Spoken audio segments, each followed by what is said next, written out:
हमको तो उन पर दया आनी चाहिए, ठीक है ना। और नाम जप करो, दुखी मत होइएगा जी। अंकित अटवाल जी अंबाला से, राधे राधे।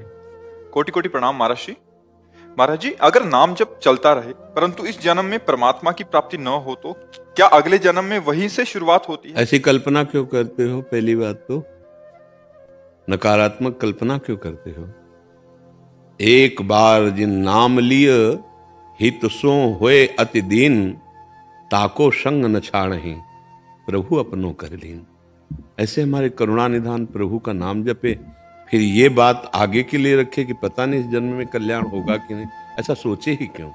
अच्छा, रही बात, अगर किसी अपराधवश, चूकवश उसका जन्म होता है तो महाभागवत होकर ही जन्म लेगा। जितना उसका भजन है वहीं से उसका भजन प्रारंभ होगा, और वो ऐसी जगह जन्म नहीं लेगा जहां भक्ति का ह्रास हो जाए। ऐसी जगह जन्म लेगा जहां श्री संपन्न और महान परम पवित्र वातावरण, भगवत भक्ति अनुष्ठान की उन्नति जहां से हो, ऐसी जगह भगवान जन्म देते हैं। वो छिन्न भिन्न नहीं हो जाता कि भजन किया और थोड़ा बुरा भाव आ गया, गिर गया, तो अब उसका जन्म होगा फिर वहीं से शुरू करेगा काखा गागा। ऐसा नहीं। अगर 1,00,000 नाम जप किया तो ऊपर से शुरू होगा, 1,00,000 के ऊपर से। जैसे महामहिमा में भगवान ऋषभ देव जी के पुत्र भरत जी महाराज भगवान की प्राप्ति के लिए परिवार राज्य सबका त्याग करके गंडकी नदी के पावन तट पर भजन कर रहे हैं। दयावश एक हिरण के बच्चे को बचाया और उसमें ममता हो गई, चूक हो गई। निर्ममो भवति। अगर हमें माया से पार होकर भगवान की प्राप्ति करनी है तो यो संगास त्यजति, यो महानुभाव सेवते निर्ममो भवति। तो उन्होंने भगवान की प्राप्ति के लिए सब संगों का तो त्याग किया, और महापुरुषों के द्वारा सेवित शालिग्राम भगवान जहां प्रकट होते हैं ऐसी नदी का सेवन किया। और उनके सबसे बड़े महापुरुष पिता ऋषभदेव जी बहुत बड़े महापुरुष हुए हैं। वो तो भगवान के अवतार थे, और परमहंसों के आचरणों का उन्होंने स्वयं अपने जीवन में करके दिखाया, पर चूक हो गए। तीसरा जो सूत्र था निर्ममो भवति, वो उसमें चूक गए और ममता कर बैठे। हिरण में तो अगला जन्म हिरण का हुआ, पर हिरण के रूप में भी वो भजन ही करते रहे।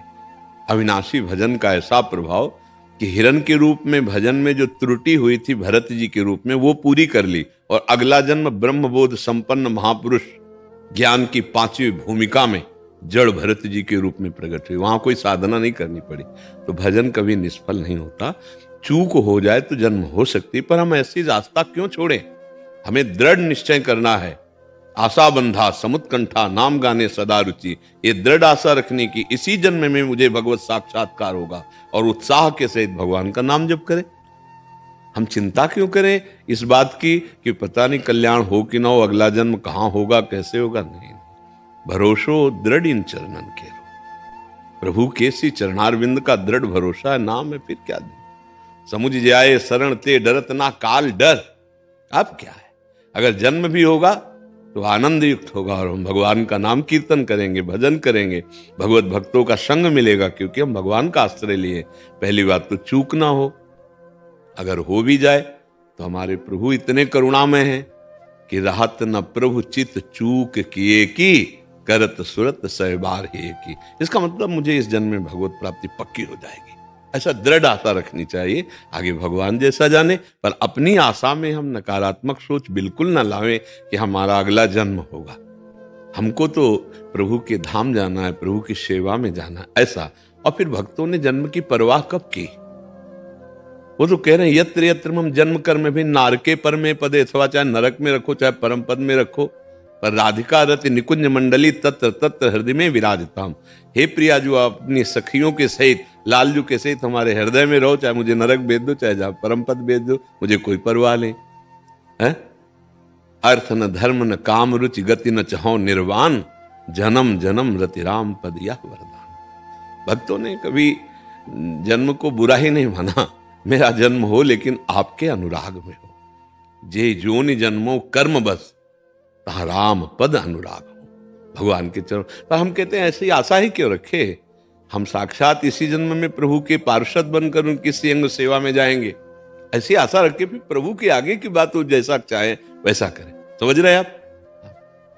हिमांशु शेट्टी जी दिल्ली से। राधे राधे। श्री हरिवंश महाराज जी।